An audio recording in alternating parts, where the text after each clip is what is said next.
Valsad rural પોલીસની ટીમે sugar factory overbridge પાસેથી એક ક્રેટા કારમાંથી 216 નંગ વિદેશી દારૂ સાથે બેને ઝડપી એકને વોન્ટેડ જાહેર કર્યો। તારીખ 19 જુલાઈ શુક્રવારના રોજ 5 કલાકની મળતી માહિતી મુજબ વલસાડ રૂરલ પોલીસની ટીમ પેટ્રોલિંગમાં ફરતી હતી, જે દરમિયાન તેઓને બાતમી મળી હતી કે એક હુન્ડાઈની ક્રેટા કાર નંબર GJ03KM 4592માં દારૂ ભરી બે ઈસમો સુરત તરફ જવાના છે।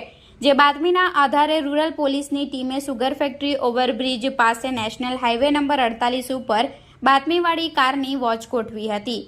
દરમિયાન બાતમીવાળી કાર આવતા પોલીસની ટીમે કાર ચાલકને કાર ઊભી રાખવાનો ઇશારો કરતા કાર ચાલકે કાર ઊભી રાખતા કારમાં તપાસ કરતા કુલ 216 નંગ વિદેશી દારૂ મળી આવ્યો હતો।